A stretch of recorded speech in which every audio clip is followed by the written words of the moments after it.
Hi எல்லாருக்கும் வணக்கம். நீங்கள் பார்த்துட்ருக்கிறது ஹேண்ட் ரைட்டிங் கிளாஸ் தான். இன்றைக்கி நான் ஒரு இம்பார்ட்டண்டான விஷயம் சொல்ல போகிறேன். குழந்தைங்களுக்கு எவ்வளோ நேரம் வந்து கான்சென்ட்ரேட்டாக நீங்கள் சொல்கிற ஒர்க்கை வந்து அவங்க பண்ணுவாங்கன்றது இங்கே ஒரு சார்ட் இருக்குது. அந்த சார்ட்டை பார்த்து தெரிஞ்சுக்கோங்க. ஸோ இந்த நேரத்தில் தான் அவங்களுக்கு நான் சொல்லி கொடுக்கறது எல்லாமே இவ்வளோண்டு நேரத்தில் சொல்லி கொடுத்தாலே போதும். ஹேண்ட் ரைட்டிங்கை போட்டு திணிக்காதீங்க. அதனால வந்து அப்போ 4 இயர்ஸ் ப்ளஸ்னால் அவங்க வந்து 8 to 10 மினிட்ஸ் வரைக்கும் கான்சென்ட்ரேட்டாக இருப்பாங்க. அதுக்கு முன்னாடி நான் கொடுக்குற ஆக்டிவிட்டீஸ்லாம் செஞ்சுடுங்க. அந்த 8 to 10 மினிட்ஸ் இருக்கிற அந்த கேப்பில் வந்து நீங்கள் என்ன பண்ணுங்கன்னா இம்பார்ட்டண்டான விஷயம் நான் எதெல்லாம் ரிப்பீட்டடாக சொல்ல சொல்லியிருக்கணும் அந்த மாதிரியான விஷயம் வந்து 10 மினிட்ஸ் அதெல்லாம் சொல்லுங்கள். அந்த 8 to 10 மினிட்ஸ் சொல்லுங்கள். அதுக்கப்புறம் ஆக்டிவிட்டீஸ் எல்லாம் பண்ண வைங்க.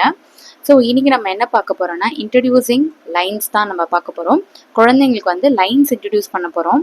அவங்களுக்கு குழந்தைங்களுக்கு லைன்ஸ் தெரியாதா அப்படின்னு கேட்டிங்கன்னா இல்லை, லைன்ஸ் தெரியும் அவங்களுக்கு. பட் இதுதான் லைன்ஸுன்னு தான் அவங்களுக்கு தெரியாது. ஸோ அவங்க வந்து ரேண்டமாகவே செவர்லலாம் எப்பயோ கோடு போட்டிருப்பாங்க. பட் வந்து இப்படி ஒரு கோடு போட்டால் தான் இது லைன்ஸு அப்படின்றது தெரியாது. ஸோ லைன்ஸில் பார்த்தீங்கன்னா நம்மளுக்கு standing line, sleeping line, slanting line எல்லா லைன்ஸுமே இருக்குது. ஆனால் வந்து அது எல்லாமே அவங்க வந்து போட்டிருப்பாங்க. தப்பாக கூட போட்டிருக்கும் போது ஸ்லாண்டிங் லைன்லாம் வந்திருக்கும். இருந்தாலும் இந்த லைனுக்கு இந்த பேர் தான் அப்படின்றது அவங்களுக்கு தெரியாது. ஸோ ஸ்டாண்டிங் லைன்னா என்ன அப்படின்றதுக்கு முன்னாடி ஃபஸ்ட்டு ஸ்டாண்டிங்னா என்னன்னு தெரியுதான்னு பாருங்கள் குழந்தைங்களுக்கு. ஏன்னா ஸோ உங்களுக்கு ஸ்டாண்டிங் லைன்னா என்ன, ஸ்டாண்டிங்னா என்னன்னு சொல்லி கொடுத்துருங்க.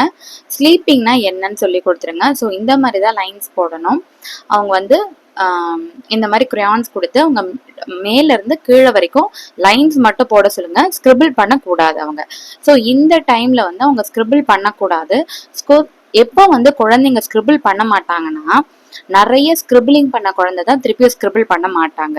ஸோ நல்லா புரிஞ்சுக்கோங்க. ஸோ நிறைய கலரிங்ஸ் கொடுங்க, நிறைய ஸ்கிரிபிள் பண்ண சொல்லுங்க. 1 மந்த் ஃபுல்லாக நல்லா அவங்களுக்கு நிறைய ஆக்டிவிட்டீஸ், நிறைய கலரிங் ஒர்க் ஷீட்ஸ்லாம் நிறைய கொடுத்து அந்த மாதிரி நல்லா பண்ண குழந்தைங்க கண்டிப்பாக இதில் ஸ்கிரிபிள் பண்ண மாட்டாங்க, லைன்ஸ் போட ஆரம்பிச்சிடுவாங்க.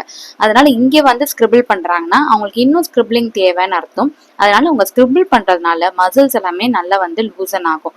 ஸோ பாருங்க, இந்த மாதிரி லைன்ஸ் நீங்கள் போட்டு சொல்லி கொடுத்துருங்க. அதுக்கப்புறம் அவங்கள வந்து அது மேலேயே லைன்ஸ் போட சொல்லுங்க. இப்போ வந்து நான் வந்து ஸ்டாண்டிங் லைன்னு நான் சொல்லலை, ஜஸ்ட் லைன் தான் நான் போட சொல்கிறேன். மேலேருந்து கீழே வரைக்கும் லைன் போடு அப்படின்னு சொல்லியிருக்கேன்.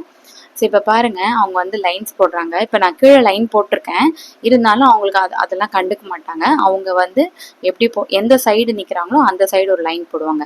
இப்போ நான் வந்து இந்த சைடு நிற்க வச்சு அவங்கள லைன்ஸ் போடுறேன். அதே மாதிரி நீங்களும் வந்து ஒரு சைடில் நிற்க வச்சு லைன்ஸ் போட சொல்லி கொடுங்க. அடுத்தது வந்து அடுத்த சைடில் ஆப்போசிட் சைட், அதாவது இந்த சைடில் நிற்க வச்சு திருப்பியும் லைன்ஸ் போட வைங்க. இப்போ வந்து அவங்களுக்கு ஸ்லீப்பிங் லைன் இன்ட்ரடியூஸ் பண்ணக்கூடாது. எப்போ sleeping line, standing line introduce பண்ணணும்னா ஃபஸ்ட்டு வந்து இந்த லைன்ஸ் அவங்க நல்லா போட்டுருட்டோம். நிறைய லைன்ஸ் போடட்டும். எவ்வளோ லைன்ஸ் போடலாம் அப்படின்னு கேட்டிங்கன்னா இதுவுமே ஒரு 20 பேப்பர் ஃபுல்லாக போடுற மாதிரி நிறைய இதெல்லாமே வந்து அவங்க நல்லா வந்து 20 பேஜஸ் போடணுமா, 200 லைன்ஸ் போடணுமா அப்படின்னு நீங்கள் யோசிக்காதீங்க. நாளைக்கு பிற்காலத்தில் வந்து 2 lakhs லைன்ஸ் போடுவாங்க. ஓகேவா? ஒரு ஏவே எத்தனை வாட்டி எழுதுவாங்க யோசிச்சு பாருங்க. ஒரு எம் எத்தனை வாட்டி எழுதுவாங்க யோசிச்சு பாருங்க. ஒரு பி, டி, எல் இதெல்லாம் வந்து எத்தனை லேக்ஸ் டைம் அவங்க வந்து நாளைக்கு போட போகிறாங்க. அப்போது இந்த பேசிக்கில் வந்து அவங்க வந்து ஒரு 20 பேஜஸ் வந்து லைன்ஸே போடுறது வந்து எந்த வித தப்பும் கிடையாது. அதனால வந்து அந்த லைன்ஸ் வந்து நிறைய போட போட உங்களுக்கு பர்ஃபெக்ட் லைன்ஸ் வரும். ஓகேவா? பர்ஃபெக்டாக லைன்ஸ் வரும். இப்போ பாருங்க, அவங்க வந்து ஸ்கிரிபிளிங் பண்ணுறாங்க. ஸோ நான் என்ன திருப்பியும் வந்து லைன்ஸ் போட சொல்கிறேன். குழந்தைங்க கிட்ட எவ்வளோக்கு பொறுமையாக சொல்கிறாங்களோ அவ்வளோக்கு அவங்க மைண்டில் போய் ரெஜிஸ்டர் ஆகும். ஸோ ரொம்ப பொறுமையாக சொல்லுங்கள். அதுக்கு நம்மளுக்கு ஃபஸ்ட்டு பொறுமை தேவை. ரொம்ப பொறுமையாக, அன்பாக, நடுவில் அவங்க ஏதாவது நம்மளை கேள்வி கேட்பாங்க. அவங்க மைண்டில் ஏதாவது ஒன்று இருக்கும், அதை பற்றி நம்மக்கிட்ட சொல்லுவாங்க. அதெல்லாமும் கொடுத்து கேளுங்க. அப்படியா, இந்த மாதிரி நடந்துச்சா, அந்த மாதிரி நடந்துச்சான்னு சொல்லிட்டு அதையுமே கேட்டுக்கங்க. இது இல்லை, நீ போட்டு தான் ஆகணும்னு சொல்லிட்டு அவங்கள வந்து புஷ் பண்ணாதீங்க. They will do it. கண்டிப்பாக அவங்க வந்து செய்வாங்க.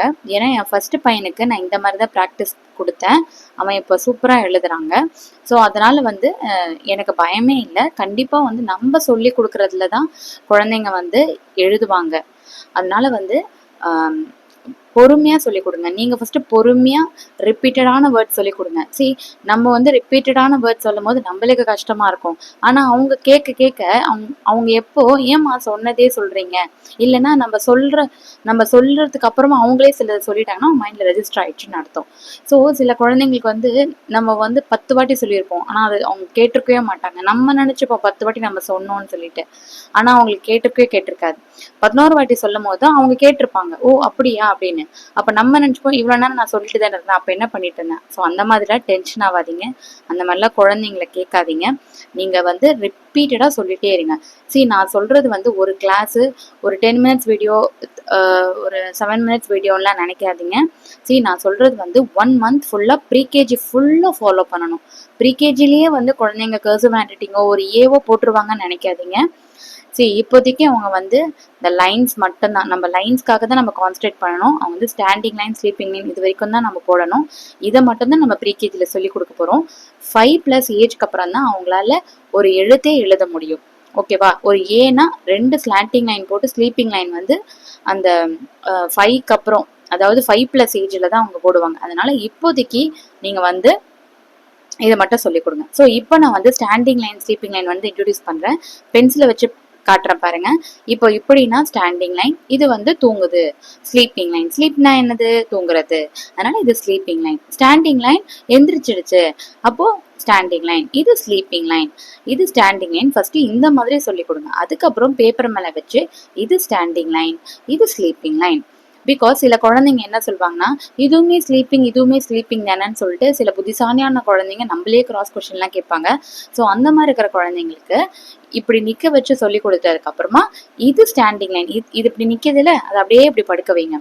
ஸோ இது ஸ்டாண்டிங் லைன், இது ஸ்லீப்பிங் லைன் அப்படின்னு சொல்லுங்க. ஸோ இந்த மாதிரி சொல்லி கொடுத்து அவங்களுக்கு புரிய வைங்க. தேங்க்யூ.